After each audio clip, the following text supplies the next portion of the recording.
All right, guys, what is going on today in this special episode? We're going to be talking about some of the leaks that have been coming out the last couple weeks. If you're new to the home arcade space, I'm going to give you a breakdown of everything we know when it comes to leaks. In this podcast, we are here every Sunday at 7 p.m. Eastern Standard Times. Some folks come out and hang out, and I really appreciate it. There's a lot of fun video game information that you can expect from this podcast. There's a ton of people on YouTube that cover the home arcade space, so give them some love. Go check them out if you're new.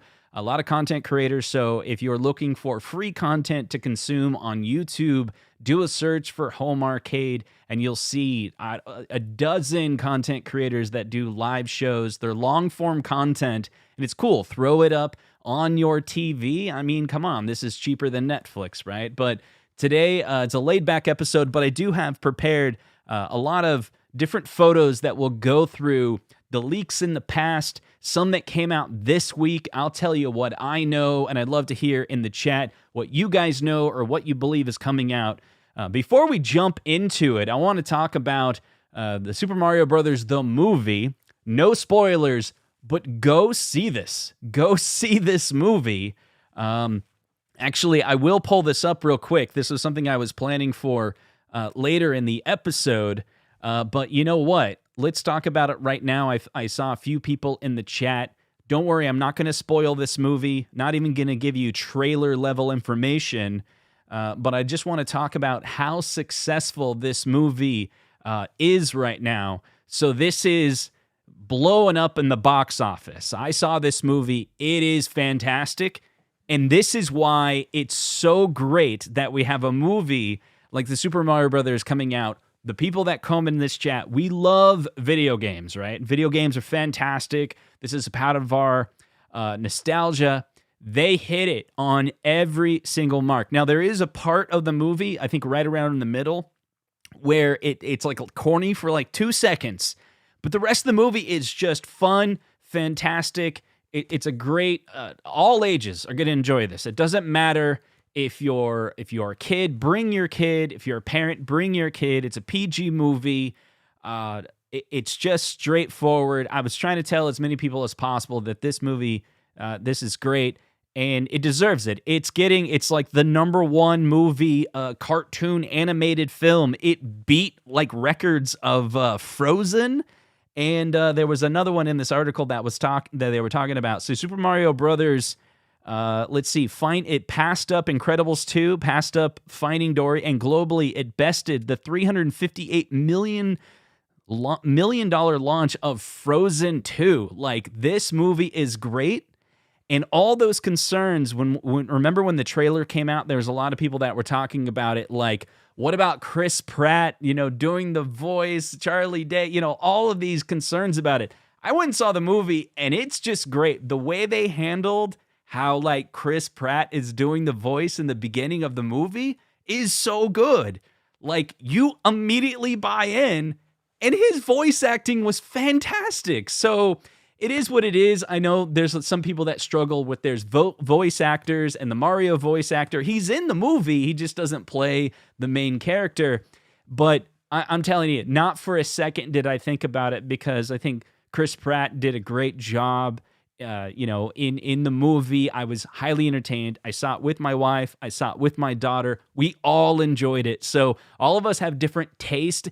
And my daughter, she's coming at it from a different angle. She loved, the Mario Galaxy and played Odyssey more, while my wife and I played a lot of the early Mario games. But we're all super happy with the level of nostalgia, Easter eggs they were putting in the movie. There was enough to constantly keep you excited.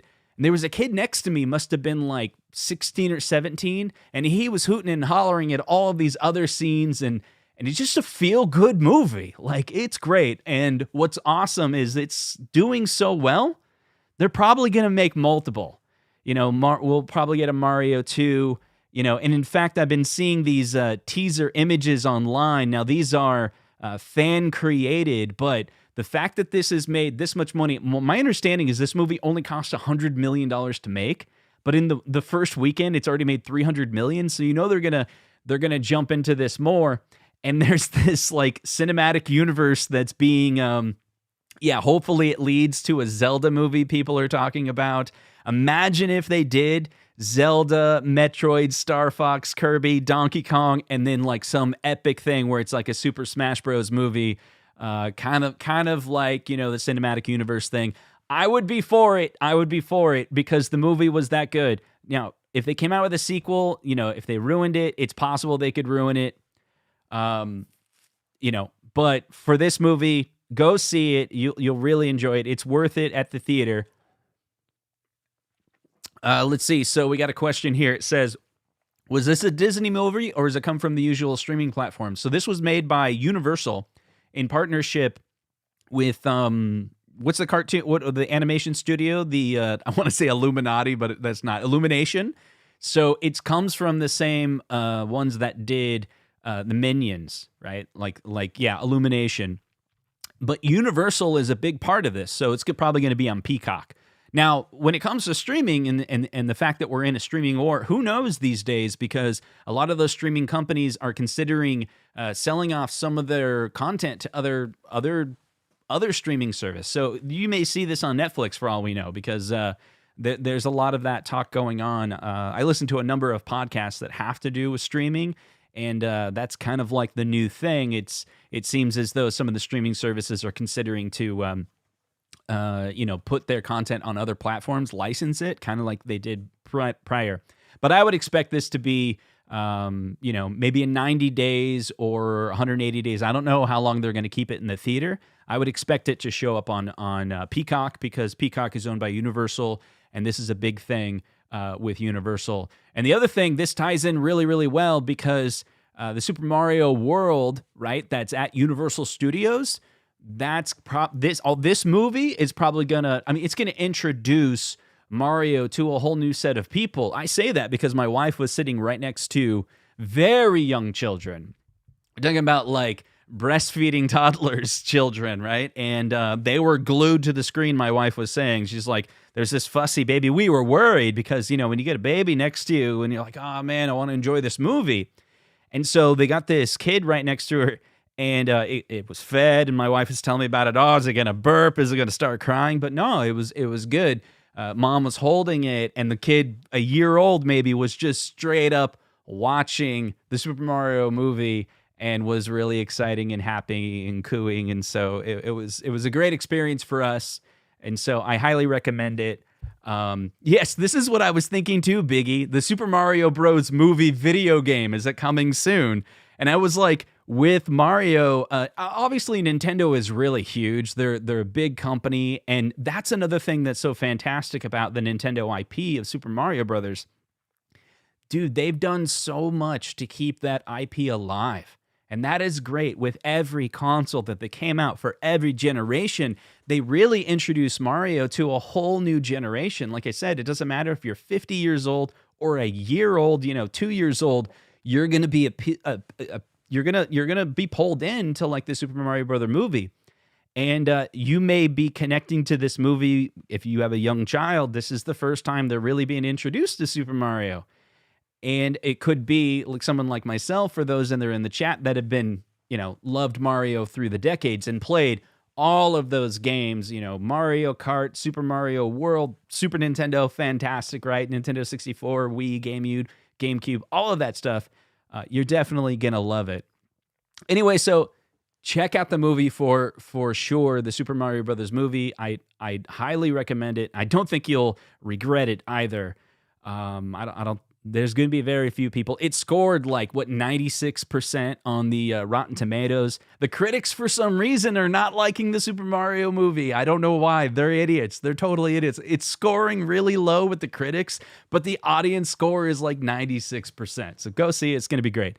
Anyway, so let's talk about some of the... let's jump straight to the most interesting thing that happened this week, and we'll kind of backtrack through some of the leaks. And so the most interesting thing we saw this week, this one's really odd, right? So tell me in the chat what you guys think. Is this real or fake? In fact, I'll start a poll right now, and this is the Fast and Furious with a riser. Let's see, Fast and Furious. Oh, I got to do an impression of Michael B. Okay.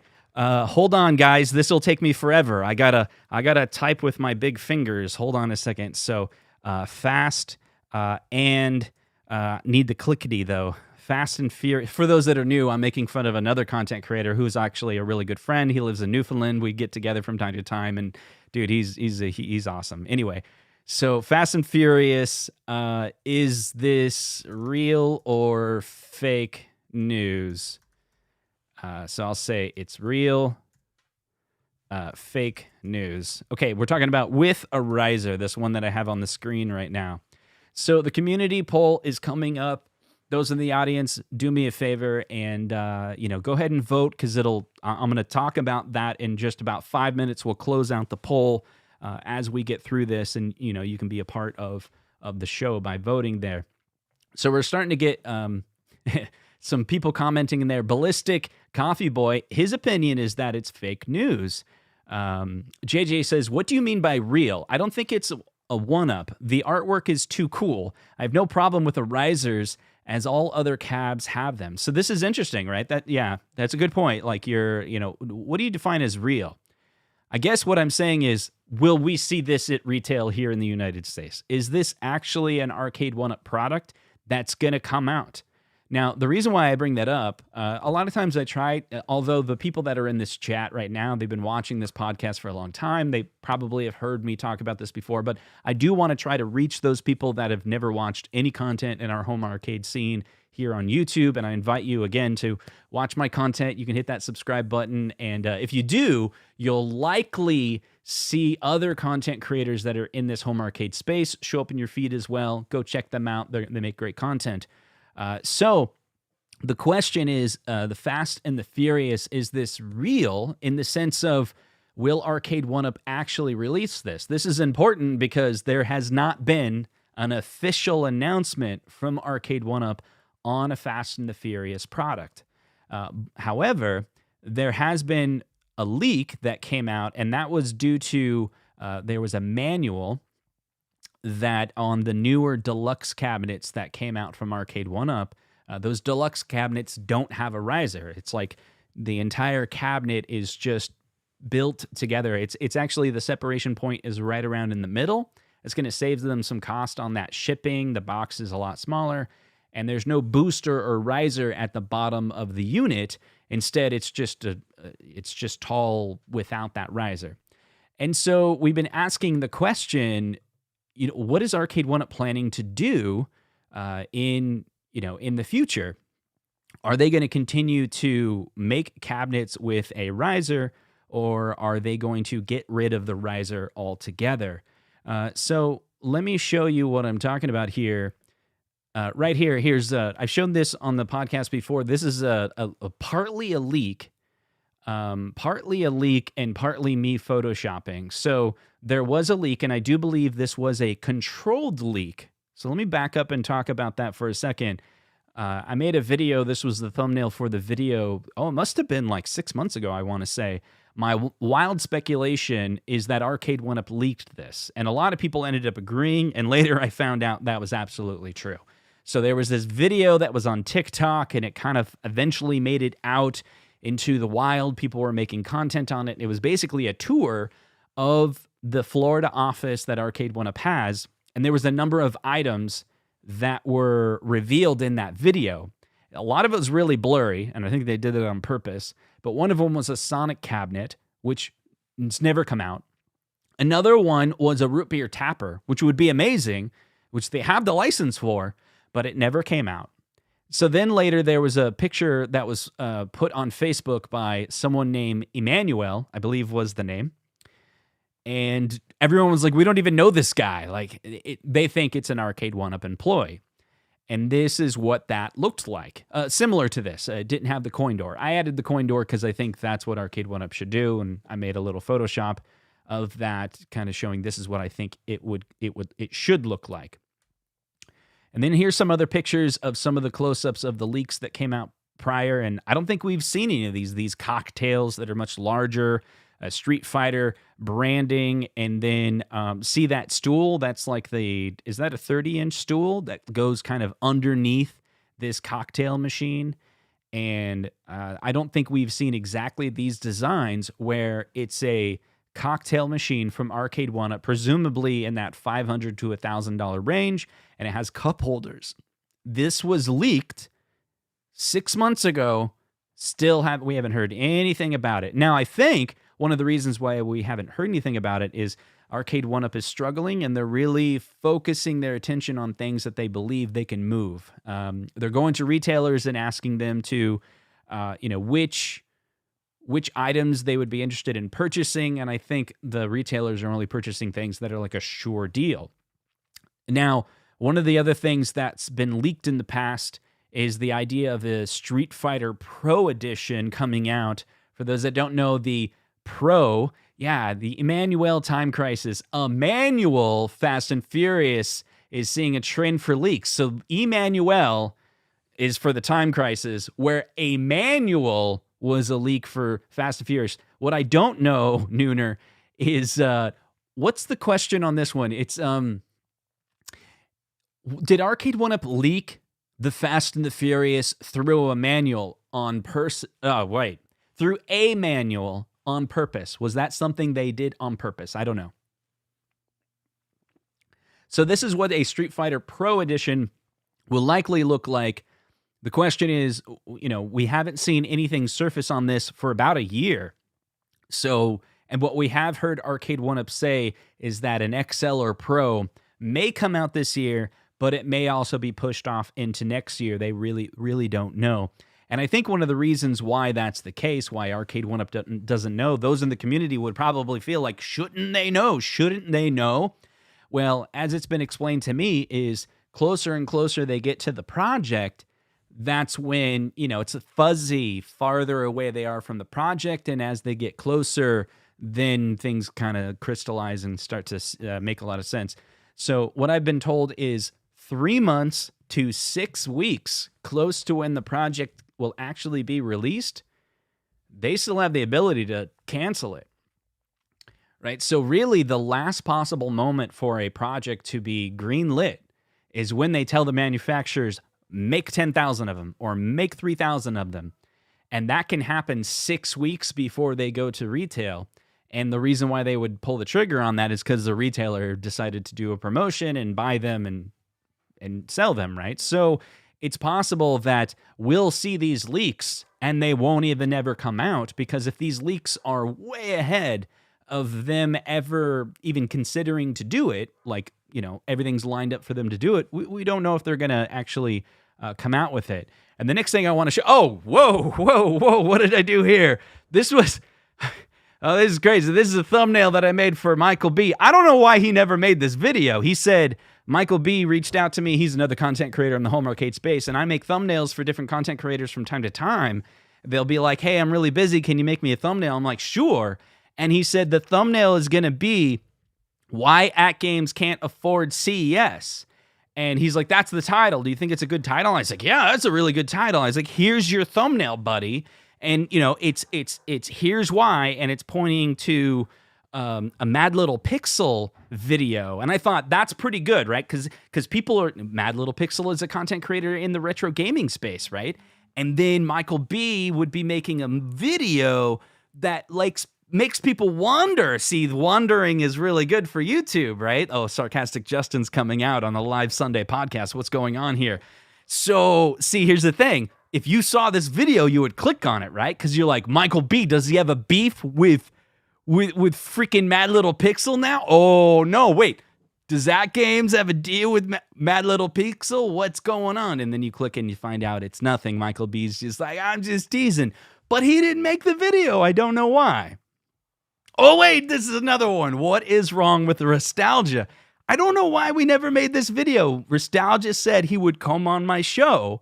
So I made a thumbnail, and we were going to get to the bottom with what's wrong with Nostalgia. And then he just ghosted me. I sent him the thumbnail, and he freaking ghosted me. All right. No, hold on. I don't actually know why this is here. This is actually a really good video that I think I never made. The cheap comes out expensive. Okay, I think I might hold that one for another day, because that's a good video right there. Let's see. What am I got? No, Arcade1Up sells FOMO. That's not it. Oh, this is Michael B. Starts wearing a hat just like I made that thumbnail. It's pretty good. When it's cold in your studio. Yes. That's not why the thumbnail I wanted to talk about, though. Yeah, I think it's... Hold on a second. I'm getting lost here. I apologize for those that are been listening. Okay, here we go, because this show has a little bit of audio challenges because I'm showing things on the screen. Anyway, so let me close out the poll. And so we got 72% say that this Fast and the Furious here, this Polish website Fast and the Furious, is fake news. It's what a lot of people are saying here in the chat. And I think it is too. So Michael B., he did a video earlier this week where he reached out. He said he reached out to John D. to ask him what's going on. And I also reached out to John D. and was like, here you go. Here's this link. I don't know what's going on here. And so here's the general consensus. They said that this is not a prototype. Like, this was not something that they made. This was not a prototype they made. To imply that the Fast and the Furious is coming out, but the Fast and the Furious did come out, or is coming out, but it's the deluxe version. It's a deluxe. And I'm sorry, I see that Stringer Films gave me a super chat. He's like, demanding that I talk about it. Okay, a $2 super chat from Stringer Films. I really appreciate your donation, and let's see if the joke's funny. 6 weeks? Damn, those kids work fast. Trying to figure out where that reference comes from. 6 weeks? 6 weeks. Okay. It's a funny joke, I guess. I don't get the connection. I don't get it. I appreciate you.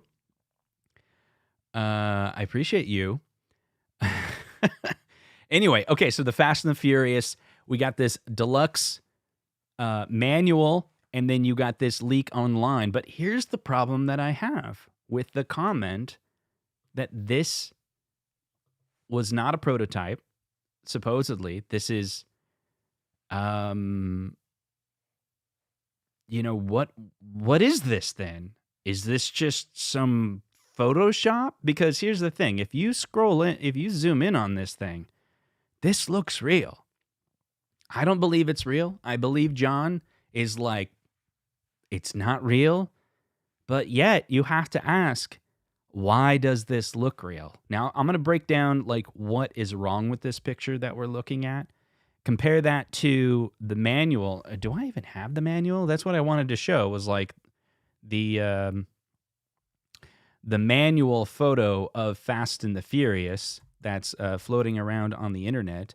Let me search for it real quick. I thought I had that handy, but I guess I don't. Give me 1 second. This is where if it was an uploaded video, there would be a cut, right? Okay, so this is what I'm talking about. Let's get rid of this real quick. Close. Okay, so this is the manual. So when these 3 deluxe cabinets came out, there was this Pac-Man. There was this. It should be the Class of 1981. That's what this Class of 1981 is. And then you got the Mortal Kombat Deluxe. Q Zohar in the chat hating on MK Deluxe. Got it. Okay. Then you have this version of the Fast and the Furious. So if you compare that, you have this Fast and the Furious and this version, you'll notice how there's the actors that are at the top of the screen. That is not in the manual leak. So there's no actors at the top. And so that makes sense, right? It makes sense that Arcade1Up would remove the actor's face from the artwork because they're not going to pay those actors for their likeness to be on the arcade. They've done this many times in the past when an arcade would have, like the actor's face. I think on Tron, they kind of darkened it. And maybe it's not them not wanting to pay. They maybe just have no avenue to be able to pay. The lawyers don't have a way to make that happen. Whereas when it came to Terminator 2, like Arnold Schwarzenegger is that cabinet. Now, you could also say the same thing about Mortal Kombat 1. What about Johnny Cage? Why didn't Johnny Cage, get removed? And maybe now I'm thinking about it out loud. It's very possible that Arcade1Up's like, if we can remove the actor and not have to share some royalties, they'll do it. So maybe they couldn't do that with Terminator 2, because how do you take off Arnold? They didn't, at least they didn't find a way. Maybe Arnold is cheap. I don't know. Anyway, so that's the difference. You got the Fast and the Furious does not have the actors on it. But then look at the bottom. This is the thing that's really driving me nuts. If you look at the bottom of this deluxe machine, you can see how there's no riser. But look at the shape of that bottom. And look at the shape of the top. It's very clear that Arcade1Up really wanted they really wanted to make this new cabinet look like the original. And it looks like all the deluxe cabinets that they're coming out with have that original look. So you got Mortal Kombat, looks like Mortal Kombat. You got these Pac-Mans that look like Pac-Man. And you got Fast and the Furious that looks like Fast and the Furious. But you go to this newer leak, colorized leak. Look at this riser. This is something new. It's a riser where the board is customized. The wood comes out. Why does this photo exist? Who made this? And then if you look at the top of the machine, it has that shape that's custom to this arcade cabinet. So what are the chances that someone would randomly make artwork in exactly the same formula that Arcade1Up makes artwork, this exact angle of the cabinet? In fact, if you compare the two, the angles of the cabinets are very similar. It's this side profile shot where you can see the left artwork and the front of the cab, but you can't see the right side of it, right? It's like this angle. And then we get this artwork, it's basically the same angle. Yet Arcade1Up says, this is not us. This isn't happening. It's very strange. So I honestly believe that we're going to get a deluxe version because it's in the manual, and the manual makes more sense to be reality. But that's why I'm saying, like, this Fast and the Furious riser gate has already started. This is already, like, messed up. Arcade1Up cannot control these leaks. There's no good reason why Arcade1Up would want this out there. This is confusing. This coming out when the cabinet is already here. Fast and the Furious is already in the States. Like, Best Buy's warehouse is picking them up. They're gonna be available in like the next 10 days. And within 10 days of the likely launch, because we know that there's a one update show on 4/20, and so it's that one up show, but the last update, they've made it very clear that there's another show coming out. And in that show, they talked about Fast and the Furious being real. They addressed the manual. They actually talked about the manual leak. Now, they kind of dodged around it, and I think they dodged around it only so they don't get in trouble, right? Because, like, Universal, the company that's behind Fast and the Furious, which, by the way, it's also behind the Super Mario movie, same company, right? When Arcade1Up is negotiating deals with Universal for the license, that's a partnership. It's not just Arcade1Up is making the product and the IP holders just like send us a check. That may be true for like Data East or some of the companies out there, but I do not think that's true for these companies like Disney, Universal, Atari. They want to be involved. And this only hurts Arcade1Up. This picture on this website only adds confusion. And so it's this weird, that's the title of this video, like Arcade1Up cannot control the leaks. And they tried to. This is just another picture I want to talk about in a second. But they going to the, let's see, the Photoshop. Hold on a second. Let me find what I'm looking for here. You come back 6 months ago, and here, I'm just going to show you, right? Like, this is a controlled leak. They did this on purpose. This is where they're trying to control the leak. They're basically telling the audience, Time crisis is possible. Are you interested in a McDonald's looking cabinet? Everyone said no. That's why it's not out yet. And then you take a look at these dudes. Now, I think they wanted to kind of show people what could happen, and maybe they were going to look at the audience and like look really close and be like, oh, did people freak out about the cup holders? Which I do think the cup holders are really cool. If these are priced right, and maybe they just haven't came out because they can't price them just right. But if they get this price right, I don't know, they're going to do a promotional thing. I think this could be a cool cocktail. A lot of people are saying like the cocktail cabinets need to be a 19-inch monitor. Maybe they could do some type of, maybe this is an XL. Is this an XL? It is bigger. Is that a 19-inch screen? Did it take me 6 months to just figure out that this is an XL cocktail? That might actually be cool. Wait a second. That stool. I'm comparing the size of the stool to the size of the screen. Is that 19-inch screen? That might be. Wow. Anyway, yeah, the cocktails don't have Wi-Fi. Anyway, there was a message earlier I want to grab because I think it was really good. They were talking about we should do another poll. And the poll is, you know, which one would you want? Would you want the deluxe? Is that what the poll was? It's hard to find exactly the... Oh, I added this filter thing. There we go. Yes. Wow, that was awesome. The tool that I'm working on, you can filter. Okay. It says you should run a poll. Hold on. You should run a poll and ask the community, which one would you prefer? Riser with actors or XL with no risers, no actors? Okay, let's do that. So let's add a poll, and we're going to start a poll. The Fast and Furious, let's see, riser plus actor, and then it's basically a deluxe.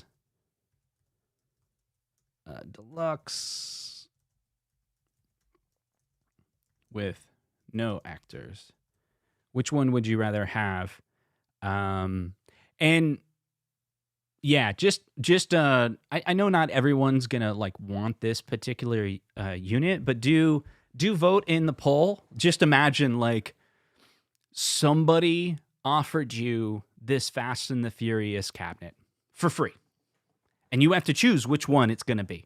I want to do that because I was considering like, do I add a third option to be like, I don't want any of this? But no, the question really is, which one is better? And so you could say both are $500 and you have to spend your money on one or the other. Which one? Because the real point is you're trying to get from the community which one it is. So again, I think if you make the control of the poll be they're equal, they're free, but you can only have one, then we can get the answer that we really want. And that is, which one is better? The riser. And thank you, Stupid Fat Hobbit, for the suggestion of the poll. I think that's great. And that's the first time I've used that feature live, where I can filter for comments. That's really cool. Let's see. We're getting that poll up here. Go ahead and take a second, if you can, to address the poll so we can get some more votes in there, and then we'll kind of go into our next topic here. Yeah, I think I will talk about this. Let's see. So let's end that poll, and with 67% say that they would prefer the deluxe with no actors. About 50 people voted, not too bad. 31% like the riser and with the actors. It's interesting. Yeah, what if it was a pro? What if it was a pro? All right, so I do. This is actually a topic for a video that I wanted to talk about months ago.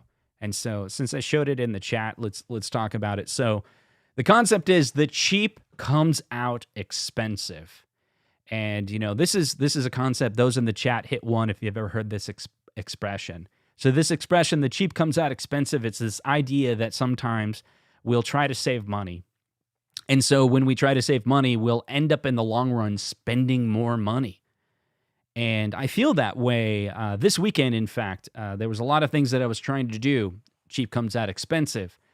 There was this dolly that I bought a couple months ago, and I used that dolly to get some pinballs in my basement. But I have some larger pinball machines, the Pinball 2000, that are much heavier.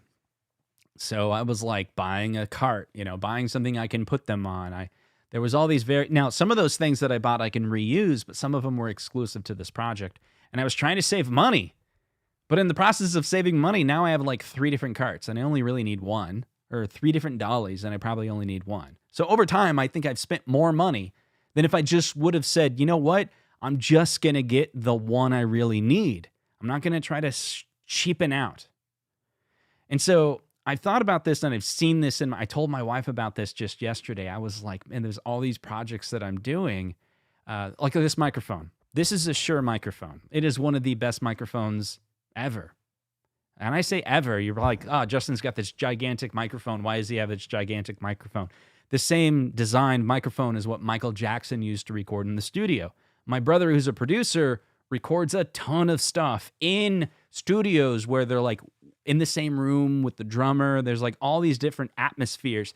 Like you don't really have to worry about soundproofing with this type of mic. It's a $399 microphone, but again, it's so versatile. And as a musician, it's like, well, I'm going to buy this Shure mic because I could use it for a podcast. I mean, it's the same microphone that Joe Rogan uses for his podcast. Why? Because it's that good. And it's so versatile. You don't even have to worry about soundproofing, right? You just the exception is you got to talk right into it. Now, there's other microphones that I've thought about buying, and I did end up buying them because I wanted a second microphone for another purpose that I have. And I was like, no, I don't want to buy this exact mic. Let me find one that's $199, like that price range. So I bought it. And then that sucked. So I bought another one. That was also $199. Now I'm basically spent the money. Now I have 2 microphones that are not as good. Oh, let me get the Rode mic. The Rode mic's like $299. That's a good mic, right? No, it's still not as good as the Shure. And the other microphone I was going to do was all voiceover work anyway, so it's like I might as well eat the mic. No one's going to see me. It's like, why didn't I just buy a second one? Okay, so that one's in my head. Now I got to sell those and get the mic that I really need or use this in both locations. I don't know. But then I started thinking about Arcade1Up. How is that any different than what we're doing when we buy the cheap comes out expensive, right? So the Tempest that's behind me is really good, but now they're going to come out with a deluxe cabinet. And the deluxe cabinets look pretty fantastic. Let me give you an example of this. The cheap comes out expensive. And I don't know, I don't have the solution on this one because we're talking about over the span of time. Arcade1Up has come out with different models. But keep in mind, remember how we kept on talking about the price of the Arcade1Up is skyrocketed through the years. You got this cabinet that came out for $299, but it didn't really come with a riser. Now, people that say the prices have just gone crazy with the Arcade1Up cabinets, I don't think they're telling the full story. Yes, they were $299 originally, but you can get $299 cabinets right now at Walmart. They just don't come with a riser, and they don't come with a light-up marquee. And that's what we had in 2018.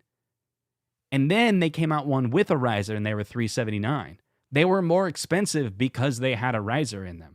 And then they had a custom riser or a matching riser, and they were $399 at that point. But then we kept on asking them to make improvements, and yes, that price has crept up from that $399 to $499, and then there was some for $700.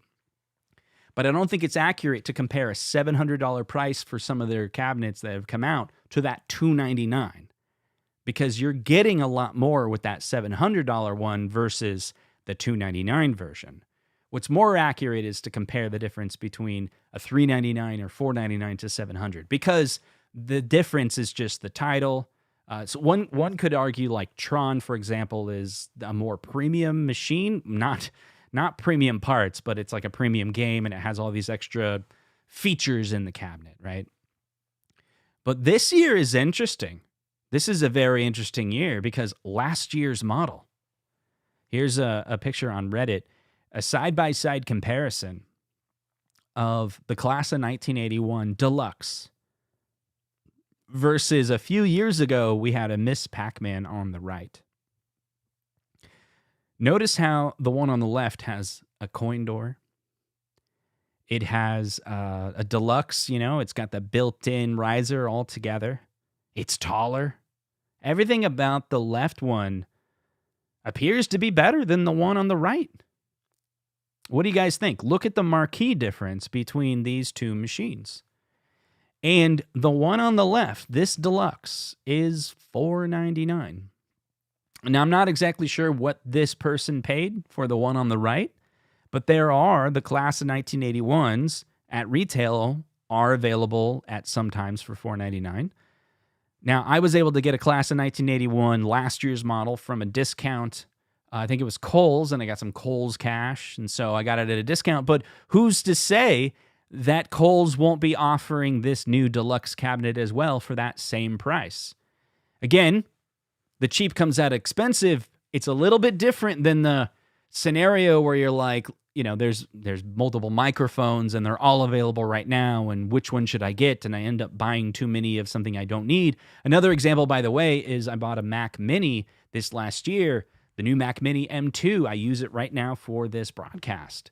It's a $599 machine, but it only has 2 Thunderbolt ports, and that is actually limiting to me. I thought I could just get a hub, and no big deal, but literally every hub that I plug into this machine doesn't allow me to hook up really much more than the 2 Thunderbolt ports. So this Rodecaster Pro sound audio that I use right now uses a Thunderbolt port for USB-C. I have this A10 Mini Extreme ISO, which is how this video switching is all working. That's using a Thunderbolt port, but I want to use more monitors and I've ran out of ports. So I'm like, I guess I should get the Mac Mini Pro, which is going to give me 4, give me a boost to all these things, and the cheap comes out expensive. Here it is again, where I thought this will be good enough. And there was something in the back of my mind. There's something in the back of my mind going, just get the Pro. It's more expensive, but it has all those extra stuff that you're totally going to need. This is a computer that you're going to use for 5 years, right? Don't cheapen out. The cheap comes out expensive. So now the Mac Mini that I have, the M2 Mac Mini, I'm going to have to sell, put it on eBay. It's already out of the return policy because it took me more than a month to figure out all the limitations that I have on this unit. So I ordered the other one. Now I got to sell this one. You see where I'm going here? And this is the frustrating thing for me this year when it comes to Arcade1Up. I love the Arcade1Up cabinets, and I want to continue buying them.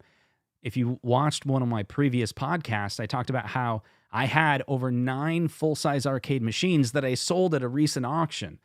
And one of the reasons why I'm frustrated with Arcade1Up or full-size arcade or pinball machines, my Pinball 2000s are extremely frustrating me right now, is not necessarily the space. I'm okay with the space. I've been budgeting for the last 2 years, like not eating out. So that adds up really quick. I don't know if you've ever done the math, like how often do you go through the drive-thru at McDonald's? I did that a lot for many years. That adds up. I got a calculator out and I was like, okay, $13 times how many times a week times 52 weeks a year. Whoa! Or Starbucks. You're like, I could buy a pinball machine with that. Yeah, it's a lot of money. Just like, what about the fast food restaurants you go out with your family? That's like $50 or $75. And maybe it's not even a special occasion. You're just doing it because you're lazy. I'm like, let's not do that. Let's make every special occasion count when we go out. It's like really nice, but maybe not as often. And then not because of laziness, but because we plan. So we start planning our food a little bit more. But the frustration I have to full-size arcades is how heavy it is. And the fact that I have a walkout basement, and it's difficult to get things down here. I got a pretty good amount of space down here. But again, there's a certain point. There's a certain point where the machine is too heavy. A 25-inch CRT on a gigantic, like a big red. I can get it down here, but I won't be able to get it back out. It's living down here forever. I will have to pay money to get it out. So now I'm thinking all of this, and then I'm looking at machines like this, going, is this it? Deluxe with a tilted screen. Is this the definitive version of the class of 1981? And I'm paused because I'm like, what if next year is the better one? So I started thinking, on this class of 1981, what is the version that I would rather buy than this one? And I'd love for you guys in the chat to take a swing at this topic, if you will. In the chat, tell me what you would rather have, or an improvement to this deluxe on the left. In detail, what you wished it had.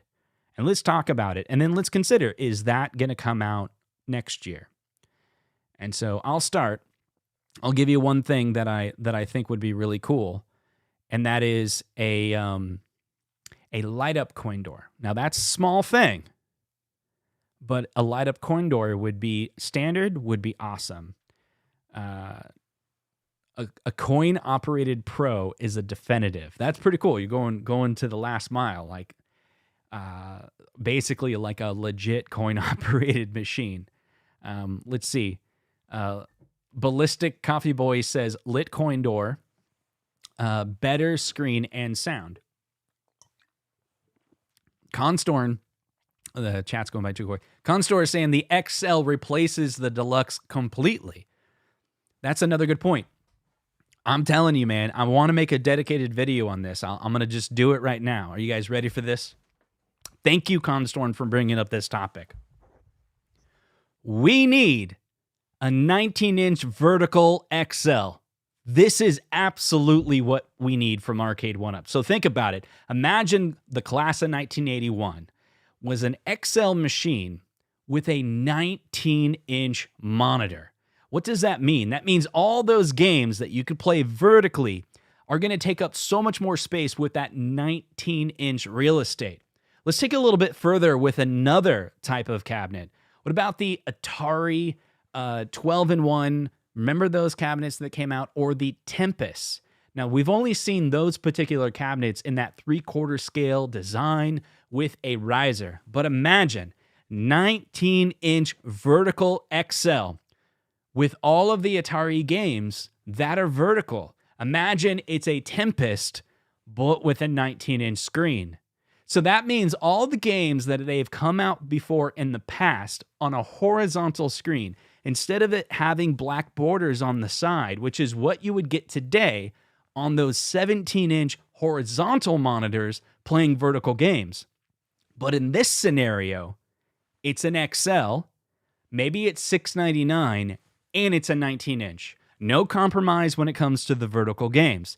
This is perhaps the definitive way, the cream of the crop, the top exact version that we're all waiting for, and we don't even know that we want it.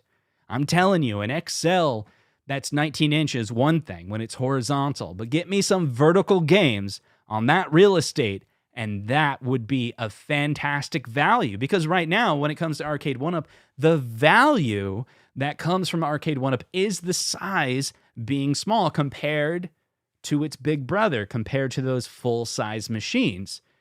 But again, the 19-inch vertical would be so good. I'm going to go through a list of the scenarios that would be awesome. Imagine it's an XL, so it's much larger. And you don't have the funds to be able to spend $1,000 to $1,500 on a real class of 1981. Well, if Arcade1Up came out with an XL 19-inch screen, you do understand that there's a lot of people out there right now that are modding their class of 1981, and they're putting a 19-inch LCD in it. In fact, there's a few companies that are selling the class of 1981 machine built this year with a 19-inch LCD in it. And those are priced at $3,000. That's right. There's a company that is selling a class of 1981 with a 19-inch screen. It's just a 19-inch LCD screen for $3,000. Now, Arcade1Up could beat that price at $699. Now, of course, the difference between that full size, it's going to be a coin operated, it's going to be commercial value. You could put it in a commercial establishment, but with Arcade1Up, it's just going to be for your home. And I think the compromise on the XL is really fantastic. Like, I have a dolly. You can go get a $25 dolly from Home Depot or maybe you'll spend 50 bucks, but those cheap dollies actually do you really good. And the XL is large, but it's not heavy. And so the fact that it's large might make it more difficult to move around, but I had the Golden TXL and I was able to bring it up the steps with a dolly by myself. The fact that it's very large or very tall makes it a little bit cumbersome to kind of move up and down stairs. But again, with a very cheap dolly, it doesn't have to be anything special. You can get it up your stairs no problem by yourself. And if you had a second person, even better. But imagine it's a real class of 1981. It's a real full-size arcade. Are you going to be able to get a full-size arcade up and down your stairs? And in the end of the day, it's just a 19-inch screen anyway. And when the CRT goes out, you're probably just going to put an LCD in it. Oh, maybe you're a purist, and I fully respect that and understand it. I enjoy playing on CRTs as well. I love to play on my 25-inch Toshiba, but here's the deal. A 25-inch Toshiba consumer-grade monitor is something that I can move around the house by myself. When it comes to full-size arcades, the weight is so much. And if you need to go up and down stairs, it's very difficult to do it by yourself. You're going to have to get some strong buddies to come over, and it's going to be a difficult weekend. And so that's why I'm really interested in Arcade1Up coming out with that XL version, because it gives you that flexibility. It gives you, without the compromise, right? You'd be able to play some of those fantastic vertical games on an XL. The XL is the future from Arcade1Up. And the XL Vertical is definitely a game that all of us want. We may not even know it yet. But when it comes out, does Arcade1Up know this yet? Have they thought how great an XL Vertical would be? I don't know. So let's say that you wanted to mod an Arcade1Up cabinet and you got an XL with a 19-inch monitor in it. You could put in the third-party PCBs that a lot of people are putting in the real arcades that has vertical games in it. You know, so there's a number of JAMA boards that are out there that are basically made to be able to play 1950, 70 list of vertical games like, I don't know, 1942, 1943 series in vertical on a 19-inch LCD is awesome.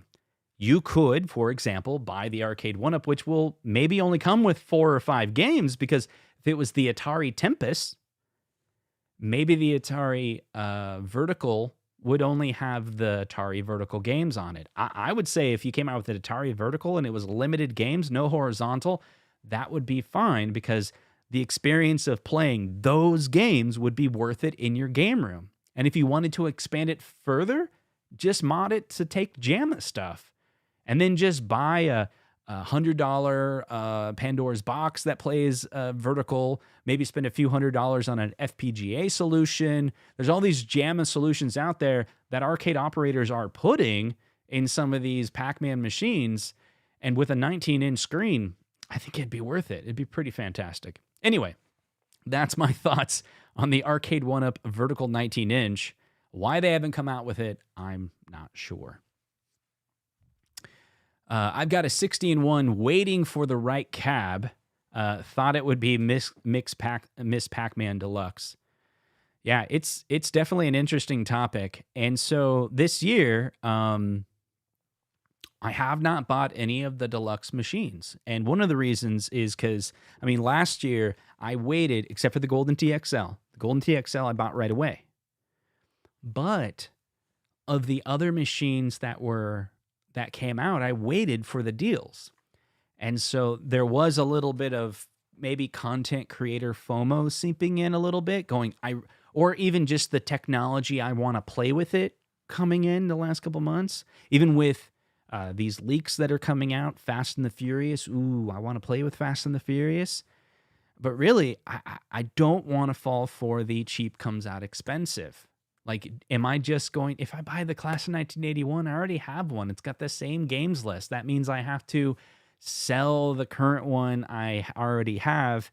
And who's going to buy that when there's a deluxe version out there? I'm basically looking for someone that doesn't know there's a deluxe, or maybe I sell it for $2.99 so that I'm losing money. And I just decided not to do it because I'm afraid, like, again, maybe 2 years ago when I first started making this content and I was still first building my basement arcade, I was willing to throw some of that money away, even if it's a cabinet that I didn't end up enjoying. It's like, it looks good in the game room, but I got a lot of games in my game room now.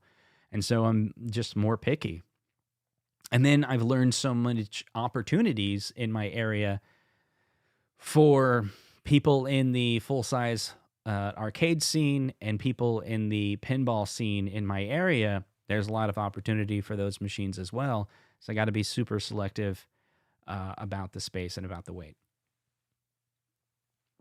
Anyway, Super Ultra Deluxe Edition coming soon. Yeah.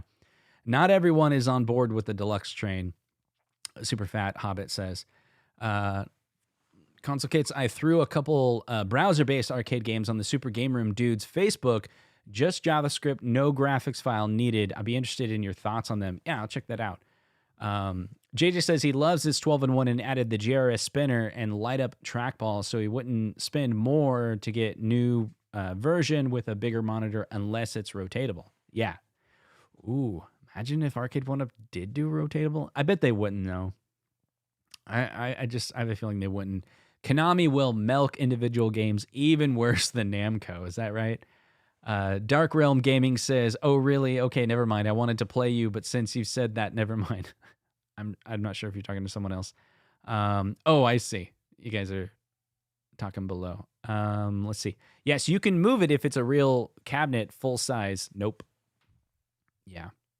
Yeah, so like this week, when it comes to, I spent 2 weekends trying to get the Star Wars Pinball 2000 and Revenge from Mars down into my basement. I think I talked about it last week, where I had to call out to my wife, like, help. I was stuck in a situation where I had to decide whether to pull back all the weight into the Star Wars Pinball 2000 or hold it still and try to literally call my wife to come out and help me. I was trying to get up on this dolly. And so I tried again this weekend. And so, yeah, I came to the conclusion that I'm not going to try to put this machine in my basement. That's it. So I'll show you pictures online of what this machine is, just in case you or never seen it before. So this is the Star Wars Pinball Episode 1 2000. I've had it since December or so, and I waited for it to warm up. And this weekend was great. The weather was awesome. We went out today. It was a lot of fun. But yesterday and Friday, I was trying to get this into my basement, and I went to Harbor Freight, and I got all these carts, and I was trying to figure out a way to get it down there. And I have the Revenge from Mars as well.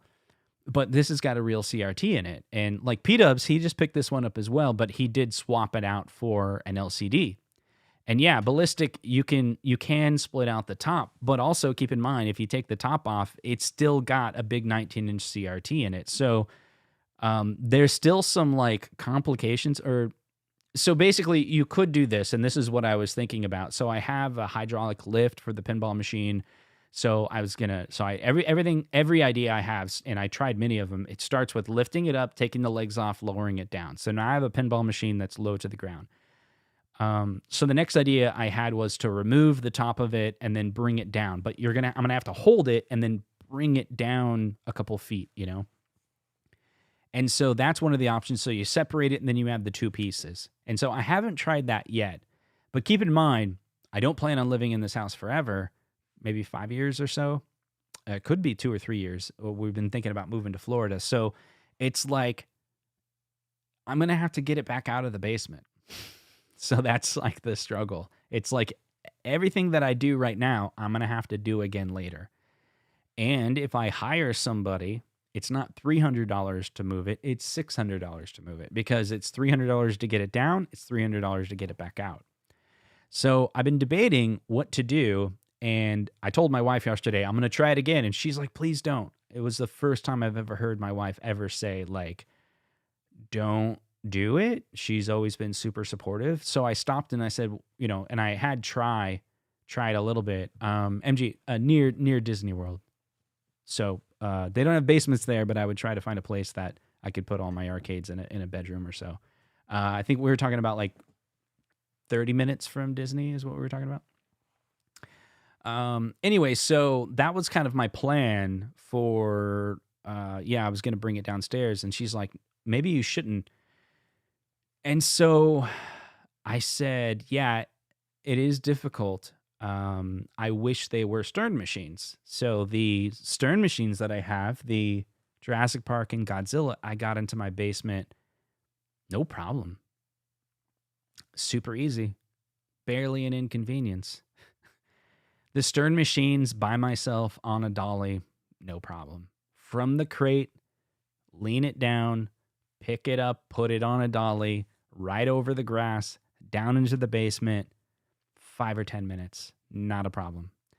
This gigantic 350-pound machine, on the other hand, very difficult to do by myself. Even with my wife, we were trying to lift it and get it on the dolly. It is a beast. It is a beast. And so I said to my wife, I was like, well, what if I just leave it in the garage? And her only concern was, how would it do in the garage? Would it preserve? Would it stay okay? And I'm like, well, I wouldn't play it during the winter. And there's the garage doesn't have a lot of swing in moisture, hot and cold throughout the year typically. It's very typically gradual. So I was like, maybe I'll just keep it in the garage. And so my plan is just to clean the garage really nice so that I can have... Right now I've used the garage for storage, but I'm thinking about these two machines would literally be just, in the garage set up to play anytime. We have a pretty decent sized garage, and there we go. I just won't bring them into the basement, which got me really excited. Does anyone in the chat know why? If I don't have to bring it into the basement, that means I got more room in the basement. You see what I'm doing there? So I'm like, this could work. So that's kind of the plan. I'm actually pretty excited about that. And then just, if I do eventually sell these two machines, they'll already be in the garage, so it'll be easy to sell them. But I want to get a lot of gameplay out of them. I want to beat them, beat the game, get to know the game. Really excited starting now till the end of the, basically until it gets cold again. I'm going to try to play them daily. And then so the Jurassic Park I've been playing daily. Godzilla and Jurassic Park, I shouldn't say daily. It's like, my streak is not perfect, but it's pretty consistent. So I'm getting better, getting to know the objectives of the games, getting to know, and I can tell you right now, like as a player that's not very good at pinball, I've been playing them constantly for weeks, and it's still a joy. And it's like, I don't know any other game that I've ever bought that I'm like still playing the game months later. So, and then I have multiple pinball machines, and I'm still playing them very frequently, still trying to like just get the trick shots down. Just, Jurassic Park is so cool. Like you're on an island, and the green light is solid at the bottom to show where you are, and then you're like trying to go through the map to get to the visitor center, and then you're trying to hit the ball to to capture, to save the visitors, to save the workers, and then the dinosaurs coming to try to defeat them all, and then you can kind of see the dinosaur light up, and then you try to capture them. Multi-ball is really fun to get on Jurassic Park, and then to try to get a high score. 50 million's all right. I got 100 million before, but 200 million is eluding me. So I'm going to keep at it. It's a lot of fun. And then this is kind of like what the podcast I was talking about a few weeks ago. Really excited for Arcade1Up to come out with 80s games, because those 80s games give me that same feeling that I'm chasing with pinball, like Robotron. Really fantastic game. If you haven't played Robotron recently, I played Robotron a lot, but I don't think I ever played it enough to like really get that heart pounding excitement until I had it in my basement. That's a weird one. Like I've been playing it for months.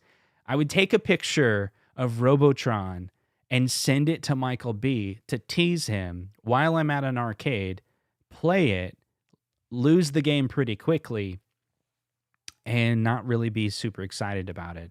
But the Robotron arcade that I have, I don't know if it's in some weird setting. It's not that the game is easier. The game is really hard, but I do know what it is. I thought about this recently.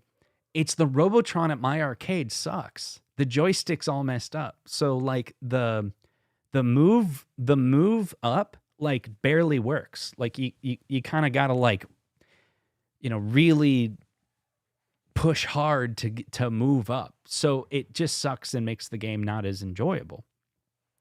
But the machine that I have is like flawless. It's like a flawless Robotron machine, a multi-Williams. And man, when it's working great, the gameplay is so much enjoyable, and then it gets your heart pounding, and it's excited because it's kind of like a rush.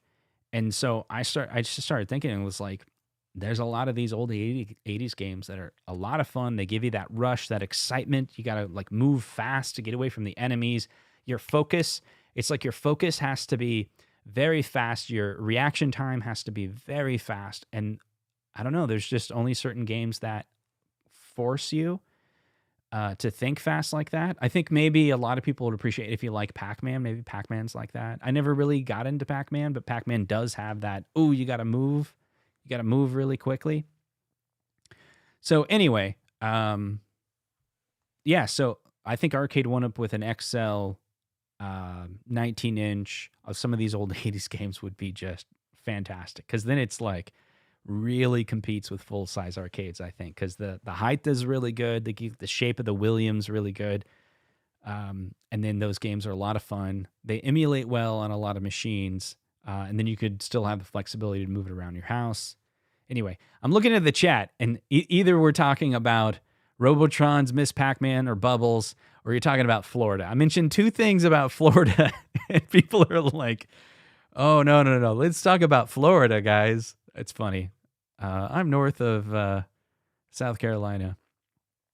Has anyone been to North Carolina or South Carolina? I'm just kind of noticing. I'm not making fun of anyone. I think it's funny that the chat is a little bit talking about that. Anyway, thank you so much for coming to hang out on this show. I hope you really enjoyed it. This is a good opportunity to remind you, hit that like button. I think it helps. Maybe, I don't know. It's like what YouTubers say. YouTubers say that hitting the like button is a thing, so I'm just copying them. So I think it helps, right? Like hitting that subscribe button. That's what they say too. YouTubers say hit that subscribe button, smash that like button. So do all those things. And if you enjoy a 41-year-old man yelling at you when it comes to Super Mario Brothers and home arcade and pinball, then come back next Sunday here live to hang out with us at this podcast. And maybe next week we'll talk about Florida. In a world that has Florida, you may like Florida. But is Justin moving to Florida? I don't know. His kid's still in school and doesn't really want to go out of the public school system from Iowa because it's really good. Even though we homeschool, but it's good. And she's got testing next week. So definitely Florida is not something on our list of things to do or think about. But hey, it's warm in Florida, and that's cool. It's hot in Florida, and that's not as cool. But it's not cold, and it doesn't have winters like Iowa. And winters in Iowa are not that cool. But the state's really nice. Iowa's a pretty nice state. It's just the cold. Anyway, I wish I could stay longer, but I ran out of things to talk about. Hit one in the chat if you got it, if you want me to stay. I'll stay. I was letting the majority of the people leave that really have other things to do. Oh, you guys want to talk? Oh, double down. Double down's like, let's go. Fox is like, let's go. Let's go. All right, guys. Let's do it. You guys ready for this? Let's make this show longer. Who wants to do the show all the way until 19K Fox show, right? 19K Fox, your show starts at the top of the hour, right? We got 50 more minutes with this show. Let's do it. Okay, so I'm in the chat. I just typed in topics, so I can't show this to you, but right now, I typed in topic, which means I won't see any of your chats unless it has the word topic in it. All right, so all your messages are blind to me. They're completely blind. Now, what I'll do is I'll open up this side piece right here. This is right. We're kicking into second gear. This is phase 2 of the show. Phase 2 of the show. All right, so on my side, I'm starting to see topics. Now, of course, there's all these messages here, but I'm not looking at that. I'm looking at other things that have the word topic in it, okay? So I'm going to go through them now, and I'm chasing the star. It doesn't let me do it. Biggie D, how much will Fast and the Furious cost? I think you already said the price, right? Didn't you come up with a prediction of what the price would be? We talked about this already, right? The costs are, it can't be $499. There's no way. That's the price of the deluxe. This one has a steering wheel. It's got a special design, and, it's a racing game. We don't know how many games are in it, and that could affect the price. I think it's going to be a 17-inch monitor. There's probably going to be a tax at least to $599, but it could be a tax to $699. And as Constorn says, $699 maybe, $799 tops, and he said if it's higher than $799, it's dead. I think Arcade1Up knows that. They know that there's a price where it's dead on arrival. But there's a price that will just move it like crazy, and I don't think they want to sell it at that price. What you want to do is sell things at a price that make people slightly uncomfortable. I remember that in a business class, something like that. Topic, what is your least favorite cab so far? Least favorite cab? Ooh. Golden Tee.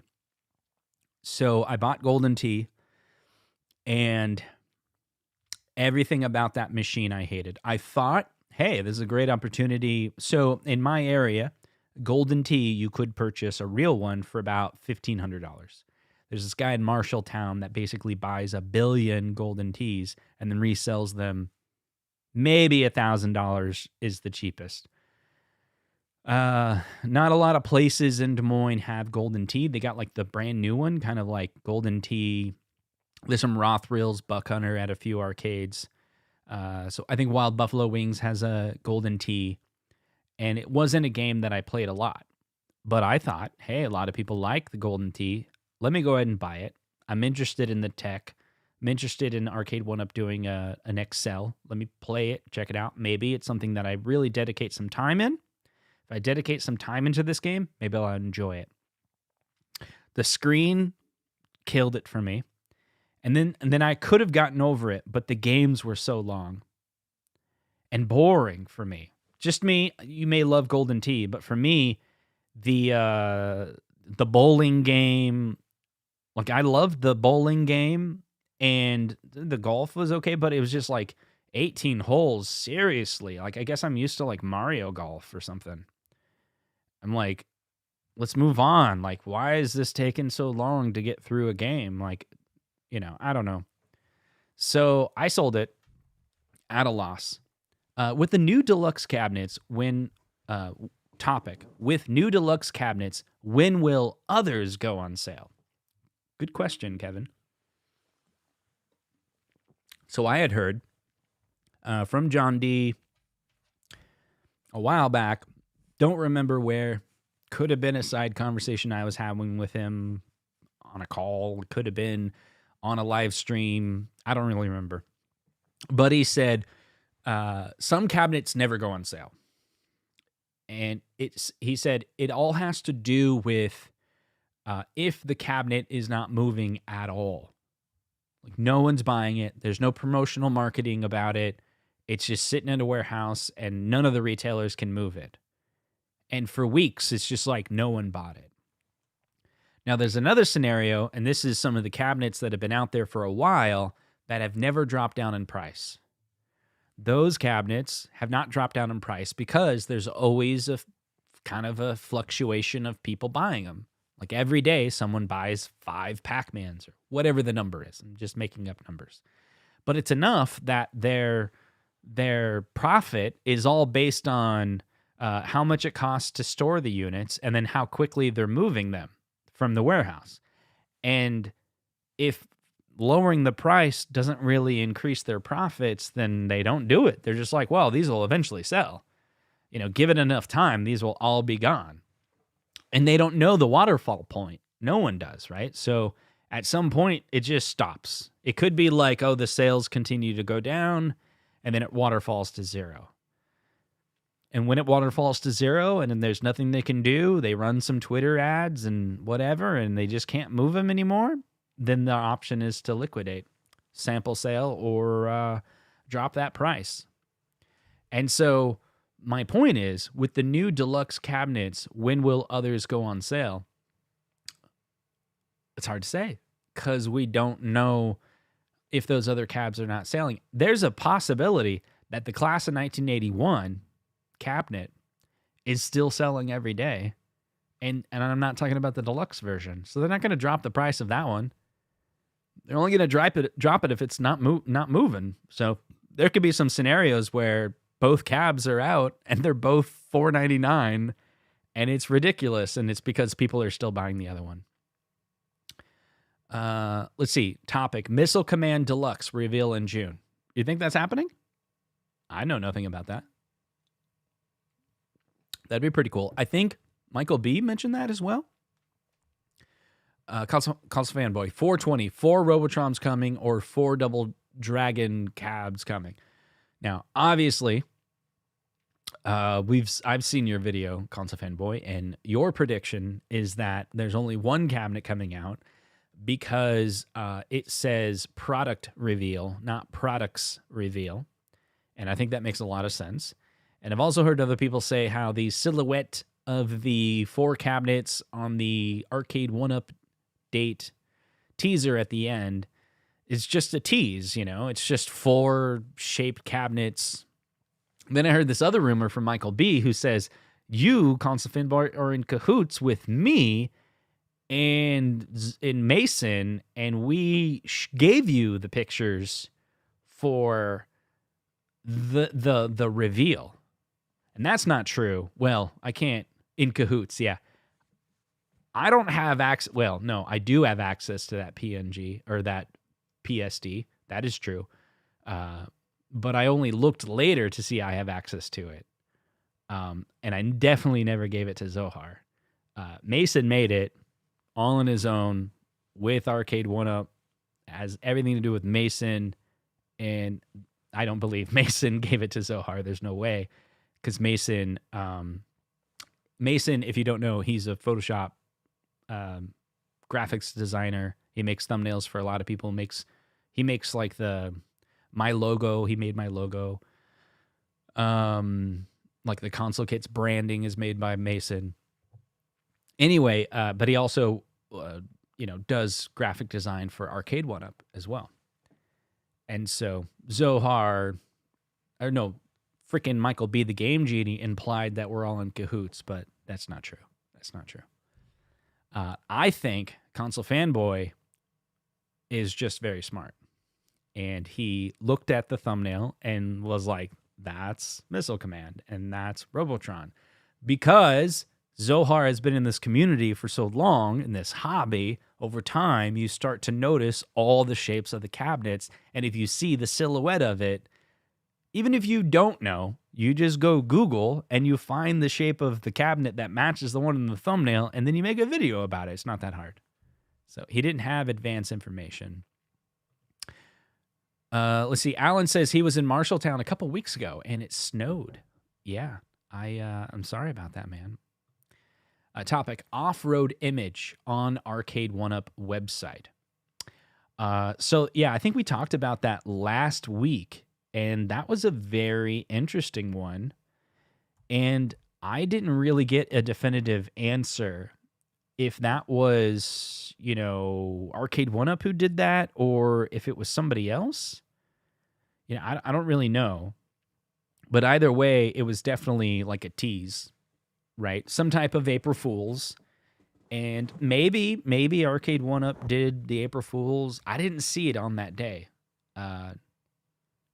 So I don't know if it was, again, an April Fool's by a just someone on Facebook teasing, or if it was Arcade1Up directly. Did anyone see it? I think I asked this and I didn't get the answer, or I didn't notice the answer. Did anyone actually see Off-Road on Arcade1Up's website directly? Or did you only see it from a picture on social media?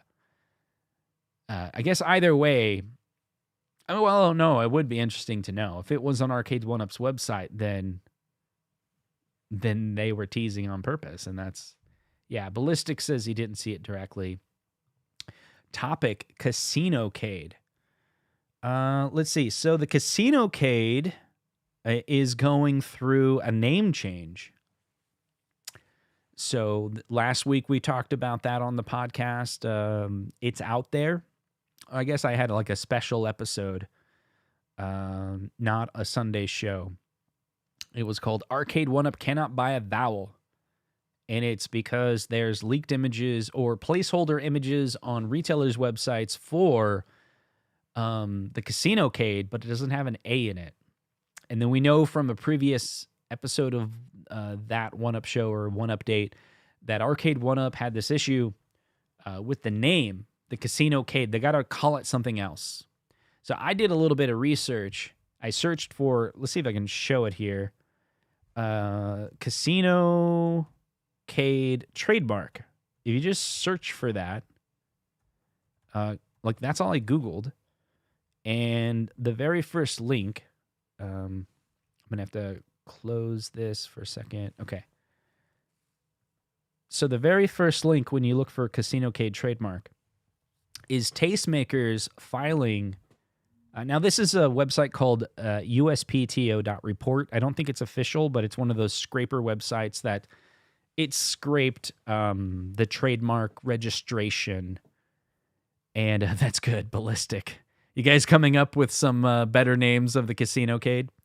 So in this, ignore all the ads that might kind of jar you, but there's a lot of ads on this website. But you'll see that Arcade1Up, there's a trademark that they filed for the name Casinocade. But inside that documentation, you'll see at the very bottom, similar marks. And it says, not registered, Tastemakers. And then there's another company, Casinocade 08 Studios. And it will show you that in 2017, there's another company that trademark, registered trademark of Casinocade. So I tried to do some research on 08 Studios to try to see if this was like a product or maybe it was like a video game. I don't know. But on 3/21, which is just a few weeks ago, they filed that and it's not registered. And so my guess is that's why it's not out. And that's why on that 1Update show, David McIntosh was all like, we got to come up with a new name. And I think it's because they didn't get it approved. Or there's worry from a lawyer going like, dude, if you use Casinocade 08 could sue you for trademark violations. And I don't know, maybe they talk to them and they're like, yeah, we'll let you use the name for $1 million. That's what I would do. So I think that is the delay of, I think that's the delay for the Casinocade. They got to come up with a better name, which means like all their product development for the Casinocade where they're using Casinocade, they got to come up with a name. Have they picked the name yet? I don't know. And then in the app, in marketing material, on their website, all of that has to be the new name. If it's true, they got to come up with a new name. So I don't really know if it's true. So apparently I went on this roller coaster and apparently MK Deluxe and MK30 are now crossplay. I need to make sure. Apparently, anyone with MK, can we try for 5 seconds? Sorry, Justin, just 5 seconds. Apparently.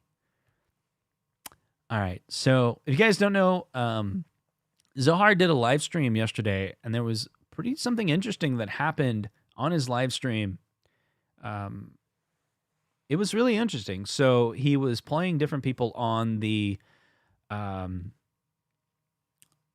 deluxe cabinet, and he was trying to connect to other people.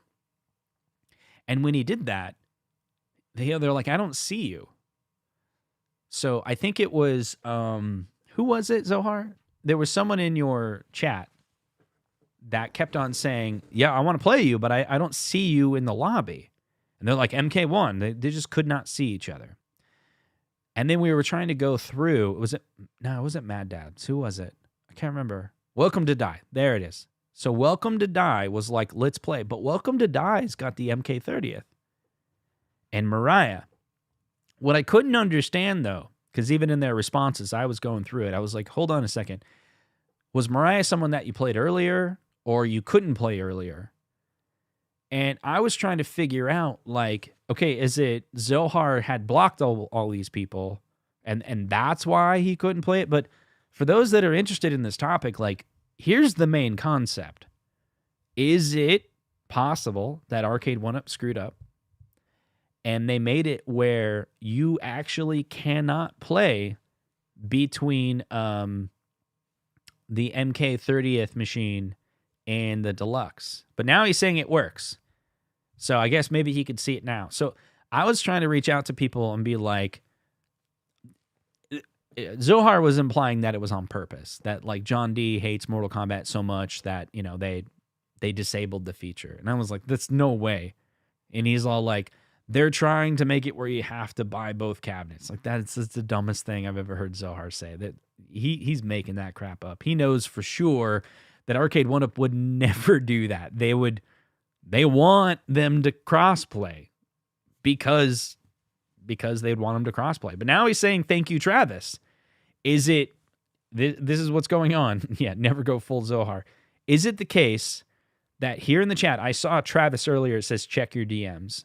Is it Travis, even though Travis in the past and Zohar have had a little bit beef, did Travis reach out to Zohar and be like, can you give me details about your frustration and your challenge with your being able to play and stream the deluxe cabinet and unable to connect to other people to MK30th? And since Travis knows all the beta testers, he knows all the developers that are, by being a part of the beta tester, he has access to reach out to them, skip over the customer service and be like, hey, we got people saying that they're trying to crossplay between the MK30th and the MK Deluxe and it's not working. And maybe that developer goes into the back end and goes, oh crap, we put them on different room IDs. We messed up. Okay, let me add this little code that'll make it where the rooms for the different machines are the same, you know, and then maybe they just fixed it. I will say that it's probably something they could patch on the back end if that was the case, because my understanding about how all this works is the Arcade1Up uses standard protocols for their peer-to-peer network. And so ultimately what you want to do in a peer-to-peer game is you want to get the two IP addresses of the machines to communicate directly. But to be able to do that, there's a server that's this relay server. I think it's called, what is it called? A turn or a stern server? I can't remember. And it's a negotiation. So a request is sent up when you connect a machine, and it tells the server, here's my entire network path. Like, I have a local computer. This is my NAT address. This is the entire path of this address, and it publishes that to the server. And all the other users publish their entire network stack as well. It talks about what port they're on, all this information. And then at that point, that information is exchanged with the other players. And so when you go play a game, it's now a communication is being sent directly to the users instead of going to that server. And so that server acts as a way to negotiate the gameplay between the two users. Now, for that to work, they need to be running the same ROM, the same emulator, and then they need to be able to talk to the same server, or the server needs to also, I guess, crossplay is it's a broker, MG is saying. But in the back end of that software, they could easily segment that by whatever they want. They could basically say, when your server connects and it exchanges information, this broker, like MG is saying, it would share this information of you are Zohar, but only share that to other machines that are of this type. And so it could be there was a bug on the back end. They're just like, no, make sure it's shared with all of the machines that are MK and all of the machines that are MK Deluxe. It's the same ROM. Put them in the same lobby. Let them play. Just let them have cake, right? All right, let's see. What other topics we got? Topic, linkable racers. If not Fast and the Furious, then could a future racer, or is it right to hopefully reliable online? It's the exact technology we just talked about. And so the linkability of racing cabs is there's a broker, and then can you communicate with each other? And then, so I think linkability is kind of an extension of live Wi-Fi. So, yeah, could they come up with a reliable way to do it? Let's see, would a 19-inch plus inch rotatable monitor on a cab sell? It depends, JJ. Like, how much would it cost? It would be really cool. I mean, like, for me, what would be killer is I figured out a way to motorize that. And LCD is a way to go. It's not very heavy. Imagine when you go play the game and like freaking just rotates right there in front of you. But that would be pretty expensive, probably, for the technology to be able to rotate. That'd be pretty cool. Hold on a second. My wife is texting me.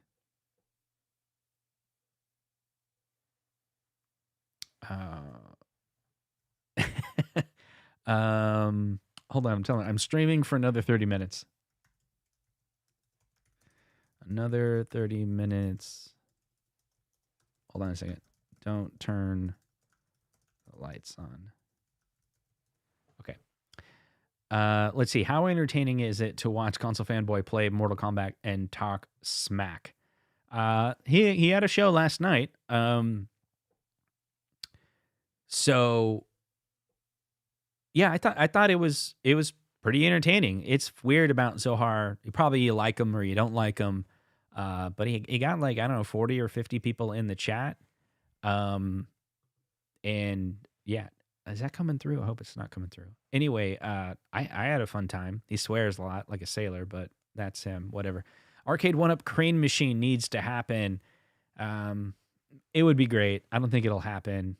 Do you think Arcade1Up will ever release Qbert in 2023?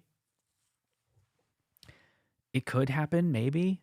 I don't think so, but there is supposed to be an 80s title that comes out, and is that Qbert?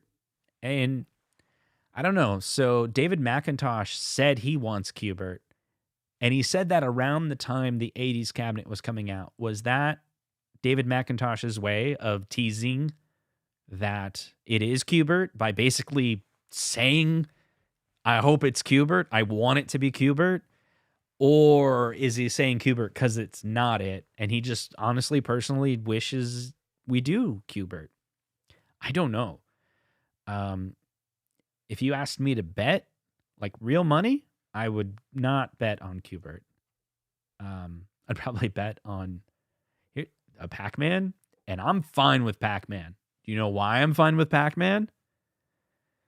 No, wait. Here's what I'm trying to say.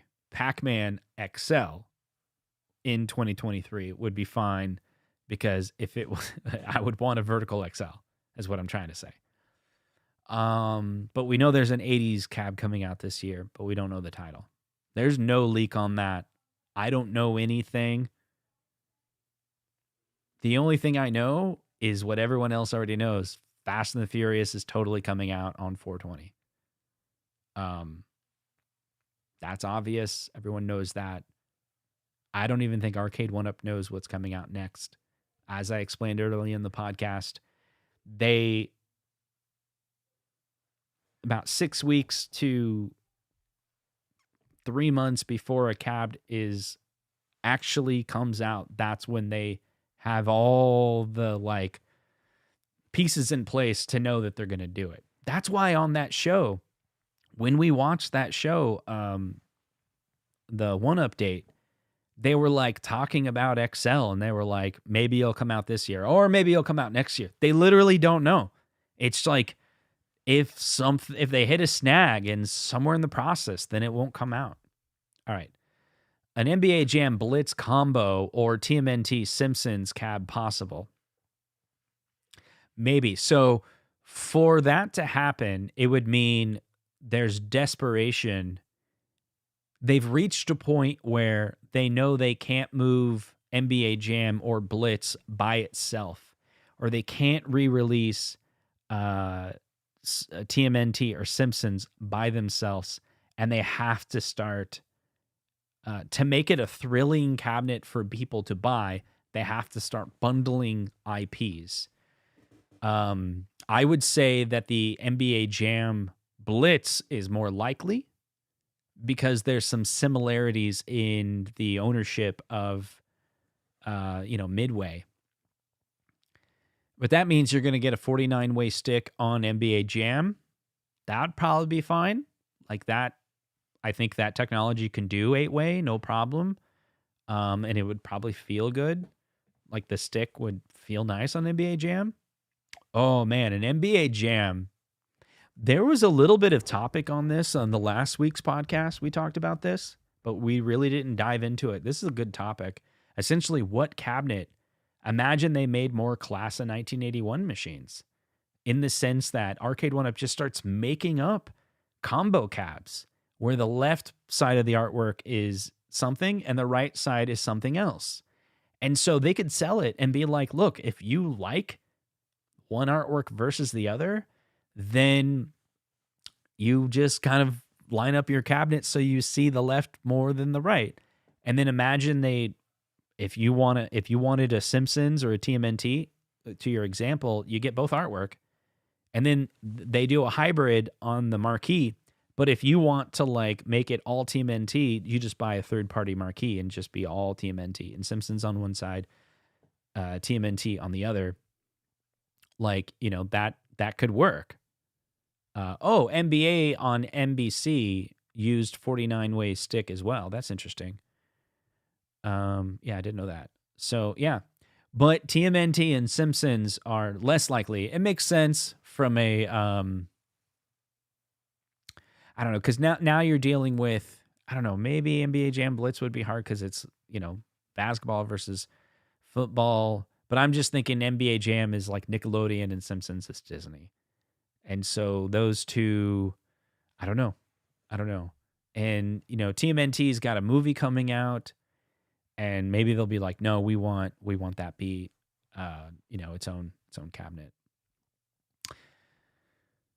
Tiger Woods once retired a game after 9 holes, okay. What do you think about the next shooter after Time Crisis? Also, is there going to be a game room tour again anytime soon? I've been thinking about like actually doing a game room tour, like for real. Maybe. Yeah, maybe. I can show you some of the things I've done in here. There's a couple things in the game room, like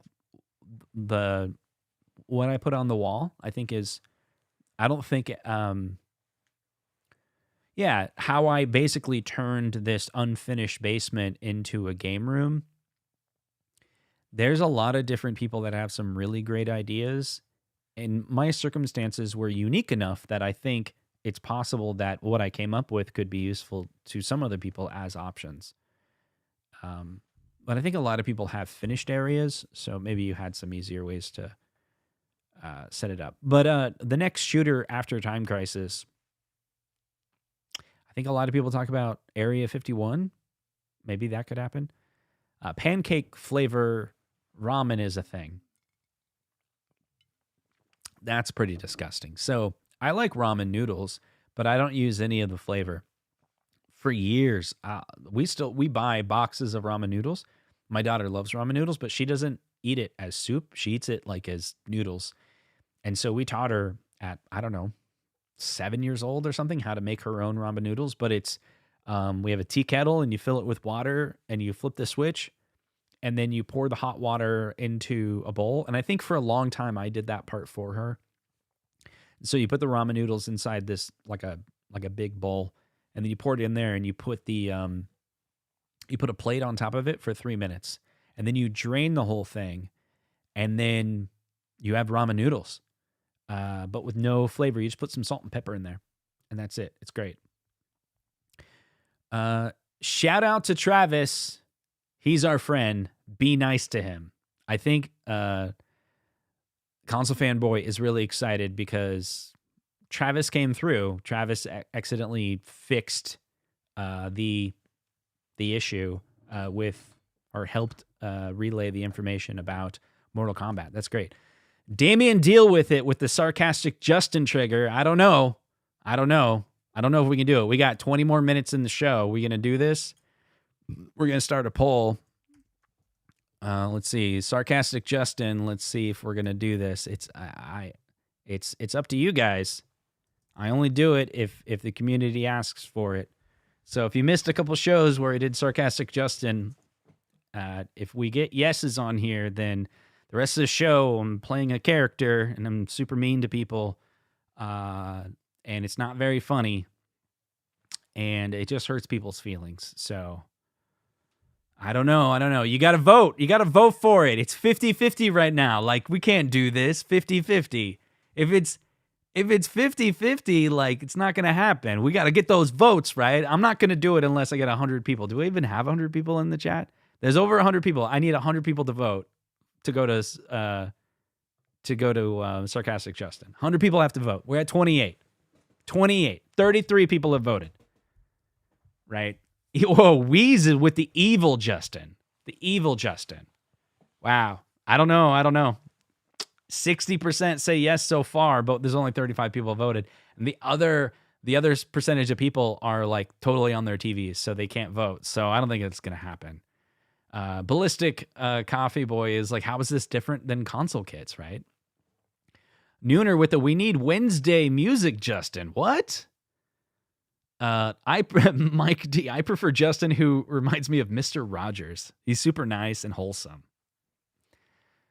I could do my impression of Zohar if you guys want. My impression of Zohar is swearing a lot and then constantly telling people that he's really a nice guy. He's like, I'm really a nice guy. I'm actually a nice guy. Like, I'm not mean in real life, just here on the internet. I'm actually a nice guy. Okay, that's my impression. I don't know. We're almost at 50 votes, and it's 55% say yes. I don't know. I think there's a lot of people that really dislike the Sarcastic Justin. That's why the content didn't do very well, right? I did 2 entire episodes where I played, I don't know if it's a character, but whatever it was, I just, I don't know. It was just that character, whatever. Let's see if we get a few more topics in here. I think Damien just put it out there because he likes me talking about him. That's all. Okay, Gallagher guy. I don't know if this has been discussed. Have you seen the 1UP advertisement that says the deluxe cabs are a $4,000 value? Do you think it's misleading to the average consumer? Yeah. That is not good marketing. That is messed up. A $4,000 value. How is it a $4,000 value? That means that if I go buy a deluxe cabinet, I just bought something worth $4,000. That doesn't make any sense. How is that possible? That means, if I understand correctly, I can go buy a deluxe cabinet and then resell it for $4,000 because that's what it's valued at. That's not a thing. It's not a thing. That's in my opinion, like, I want to read that. Is that a real thing? Because in what world do we live in that they could get away with marketing like that? That's got to be a mistake. I don't believe it. I can't believe that David McIntosh would approve a marketing blurb that says the deluxe cabinets are a $4,000 value. Biggie, you said your community post, it's real? No. That's wrong. That is absolutely wrong. Like, I like Arcade1Up, but you're just making crap up now. $4,000 value. How? How is it worth $4,000? Are they saying that it's like, if this were the full-size arcade, it would have cost $4,000? And since there's no other option on the market for this cabinet, you're going to buy it for $500. So therefore, you saved all this money because we gave you a less expensive option. That's what it sounds like. Like, that's a stretch where you're like, the alternative is something worth $4,000. But you can't say something is a $4,000 value, right? I mean, there's certain points. I would assume that there's a certain situation where you have to, like, you can't lie. But okay, this kind of reminds me. You guys been following the DK Oldies stuff? There's a number of content creators that are talking about DK Oldies. And so DK Oldies, I remember DK Oldies from, like, I don't know, 2016, 2017. I may have bought something from DK Oldies, maybe a cart or something. I can't remember. Yeah, I heard they're getting sued, right? So DK Oldies, they've been saying that, and here's the connection to Arcade1Up, the $4,000 value. DK Oldies says they refurbished these consoles. Well, what is your definition of refurbished? And that seems to be the key. Majority of the consumers, I think, are being misled, because if it's true that a ton of YouTubers have bought from DK Oldies and they open it up and they're not dusted off at all, then in my opinion, that's misleading the consumer, because I'm pretty sure by anyone's definition, refurbished means at least wiped it down. So I'm going to say this with a somewhat of authority, maybe. So if you guys don't know, Console Kits was a business that I started 2017, 2018. And the number one thing I did was refurbished consoles. That's what I did. That's Console Kits business. And so I was trying to build up a clientele of people that would send me their units and I would refurbish it. Send me your Nintendo, I will refurbish it.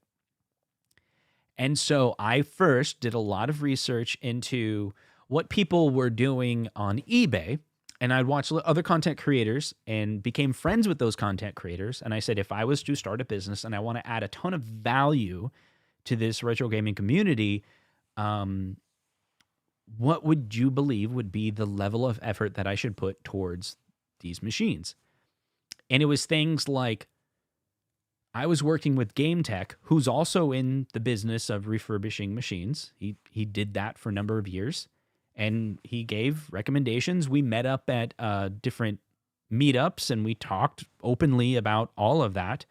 And kind of the general consensus was, like, thoroughly cleaning the inside and the outside of the machines, and washing the case completely, removing any grime. Like, when I was doing the business, I had Nintendo machines in my kitchen with, I had, rubbing alcohol, I had soap, I had, like, the best, it was all about never doing anything to ever ruin the consoles, but always thoroughly cleaning them. The reason why is that's the expectation of the customer when you sell them a refurbished unit. That was minimum. On top of that, when I sold my first few, they were very clean, and I cleaned the cartridge spot, the slot where the cartridge goes in. Sometimes I would replace it if that needs replaced. The goal was to make it where that Nintendo game would just run like that. It would just be perfect. If you had a dirty cartridge, that's on you, but this machine was clean. So I'd get a number of people that would reach out to me and say, hey, can you recap the console as well? I was like, oh, okay, yeah, I can do that. And I started making that the standard, that even on a Nintendo or Super Nintendo where the electrolytic, what is it called? The capacitors in it don't usually go out. For a while there, I'd examine them and be like, oh, this is one that actually needs replaced. And so I'd buy kits from console5.com, who's a great seller of capacitors. He makes really great kits. And then sometimes I would buy those similar kits from, direct from a distributor to save some money. But Console 5, like typically, even as someone that was doing the refurbishing, I could buy at a pretty high scale and buy from this guy and save money because his shipping was so cheap. So I just started making it a standard to be like, well, if I'm going to open up these machines anyway and clean them so thoroughly and make sure that these units are sold to you, and I saw DK Oldies at the time, and I remember DK Oldies at the time was selling a Super Nintendo for $129, and I was like, that seems a little excessive, and maybe they're a bigger company, so I'm going to try to sell a little bit lower. So I'd try to sell at, I think it was like $99 or something like that, and then it was like, if you sent me the unit, I can't remember, it was like $50 or something. Like you send me, I'll recap it and clean it, refurbish it for $50. And I had a number of people that did it. And then I really got a lot of sales when I started making these ready-to-go high-def NES kits for the Nintendo. And I'd buy that from Game Tech. And Game Tech, I think I bought like, how many did I buy? 500? No, 100? I can't remember. 50? I don't remember. I bought a lot. It took me like years to get through the inventory. And I still have like 30 or 40 Nintendos. But here's my point. The point is like there's an expectation from the gaming community that a refurbished console means something. And it typically in this community means you've recapped it or ensured the capacitors are not going to go out. You've given life back to that unit beyond 5, 10, 20 years that this unit is not going to go out. And I would tell people like I sold to, if you have any issue with the unit, let me know. Because I gave 1-year warranty. I was like, if you have any issue with your Nintendo, it was mostly Nintendos. I was like, I'll take care of it for a whole year. And then I had people reach out to me on the second year, and they had an issue, and it wasn't my fault. There was like 1 or 2 situations where something went out. And they sent it to me, and I just took care of it. I just fixed it. No big deal. Now, again, I was super small scale, and the reason why that did well at the time was because I had a high level of quality, low volume, and my price was not $10. It was a little bit more, And so, anyway, DK Oldies, their scale evidently is so high that they say that they're refurbishing, and they're not even opening it up. They're not even breaking the seal. They're not even cleaning them. And I think that's wrong. If they get sued, they probably deserve it. And so, the same thing though. Refurbished is evidently something that DK Oldies is playing with in their marketing. You're like, well, refurbished, does that just mean they looked at it and they said, and they plugged a cartridge into it, turned it on, goes, it plays, it's refurbished. Come on. And Arcade1Up has advertisement, says that their deluxe cabs are $4,000 value. What, you playing? Dude, you put a $sign there. That's messed up. $4,000 value? If they're going to try to play with that marketing, it should be like a full-size cabinet would cost you nearly $4,000. See, that would be more accurate. You're not saying that the product you're selling is worth $4,000. You're just saying that if you were to buy the real deal, it would cost so much more. Yeah. If it's worth $4,000, then why aren't they selling it for $4,000? Arcade1Up's probably going to come out. Travis is probably watching. And then in the next show, they're like, what's up with the advertisement? They're like, well, we hired this marketing firm to handle all of our advertisements on Facebook because we let go of so many people at Arcade1Up that we had to start outsourcing it. And I swear we reviewed everything, but we didn't. Oh, crap. I'm doing the vote was not close enough, and I'm turning into sarcastic Justin already. Okay. Will you be doing any shows with game room tours of others? I really enjoyed those shows. Maybe we might bring that back. There was a good 8 episodes, I want to say. And I on each one of those episodes, I use those episodes to advertise that, I'll welcome more people. And we just kind of hit a cliff. where there was a pace of people that were submitting their game rooms enough where I was like, I can do another episode and then another episode and another episode. And I think we got to 8 or 9 and it was just cold, like nothing. I think like everyone who wanted to show their game room, at least on my channel that heard about it, like we hit the top of it. And then since then, I think I haven't really heard anyone say that they want to do a game room. I really enjoyed making that content. It was a lot of fun to hang out. It was just, the format was awesome. And it really inspired me to make changes to my game room itself. Let's see. Another topic we got, does Arcade1Up have the Sega license? If so, I'd love to see a Sega racing cab with games like Sega Rally, Virtual Racing, Daytona USA, etc. So they have done Sega in the past, but what we haven't seen is them exercise Sega recently. Right? They did Outrun, right? That's Sega. And they did, what was it? The Golden Axe, right? They did that. That's Sega, right? I'm trying to think of what all, off the top of my head, what Sega cabinets did Arcade1Up do?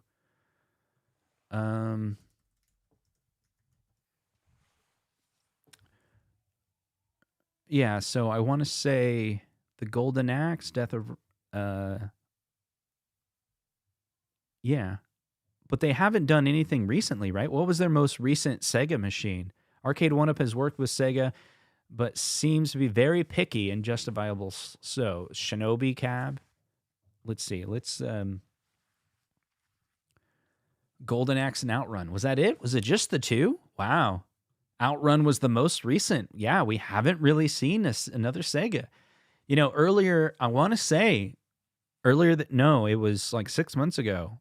Like, because I was looking at the Photoshop documents that I have about all these different, I got to make this a single button where it hides the chat.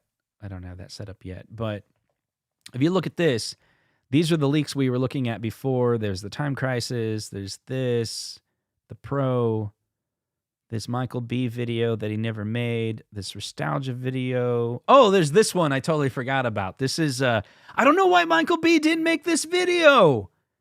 He was going to make a fake video. He's going to be like, fake. He never made it. What's the heck is this all about?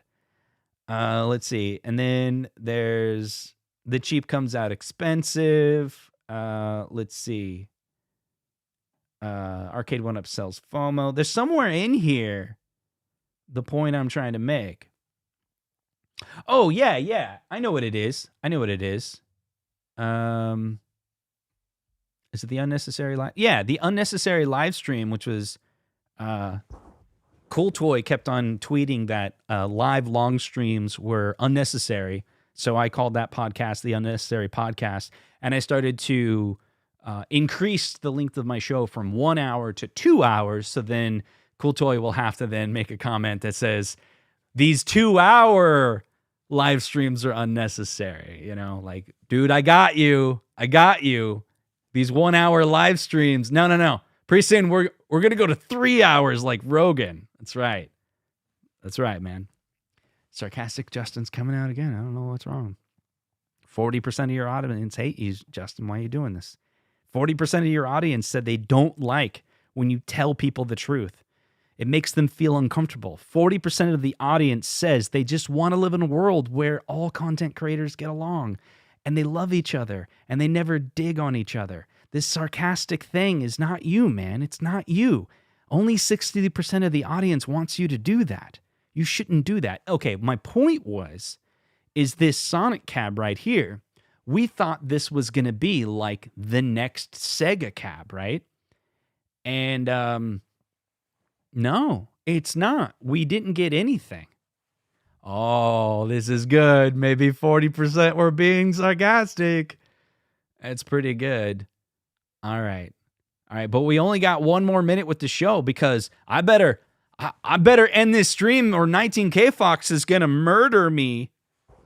His show is starting. You know, these content creators, they're like, wrap it up, Justin. Wrap it up. It's my turn to stream. You can't hog the stream. You can't hog YouTube. You can't hog YouTube. You got to stop streaming because it's my turn to stream.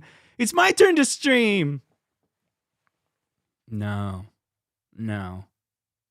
It's time. That's right. Lock the whole night down. Freaking Zohar last night, he said he was going to stream for like 20 hours. He said he won't stop until he gets 100 kills, 100 wins in Mortal Kombat. I counted 13. You got to update your thumbnail. I won't stop until I get to 13 wins. Or was it 17? It definitely wasn't 100. Was it 15? Stop lying to your audience, console fanboy. When you say you're gonna do something, you do it. 22 wins? 100. You said 100. You said 1,000 originally. Liar. You said you hate liars. Zohar said he hates liars, but now he's being a liar. Oh, wait, he already hates himself, so that's fine. Come on, man.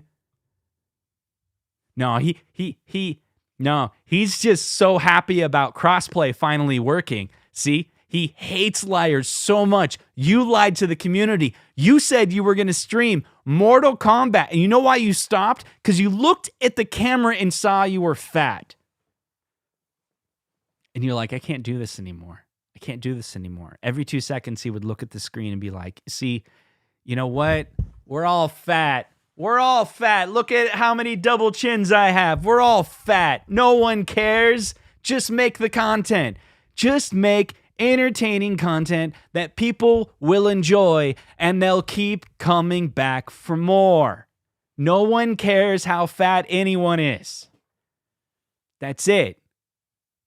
I love you guys. This is my Mr. Rogers moment.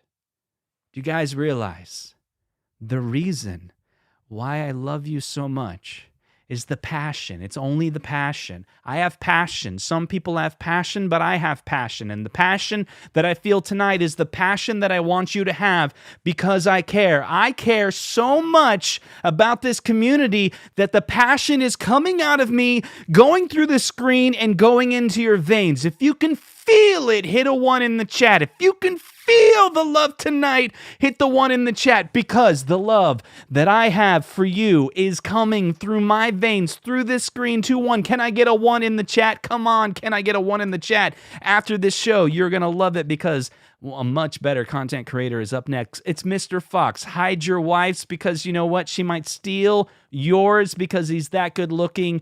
Thank you so much for coming and hanging out on this show. And that's why I love you guys, because the passion is coming out of the screen into your heart. It's going into your heart. Did you know when I first met you, my heart, it fell in love with you. It fell in love with you. That's right. My guitar's falling over. It fell in love with you. That's right. And we'll see you guys in the next video. It's a beautiful day in the neighbor, a beautiful day in the neighbor. Could you be mine? Would you be mine? It's a beautiful day in the neighborhood, a beautiful day in the neighbor. I don't know the words, but could you be mine? Oh, would you be mine? All right, guys, thank you so much. We're 4 minutes into Fox. He's going to kill me. It's going to kill me. All right, take care, guys. We'll see you guys. How do I end this? I closed the thing. Okay, I can end it now. Thanks, guys. Have fun. We'll see you guys next week.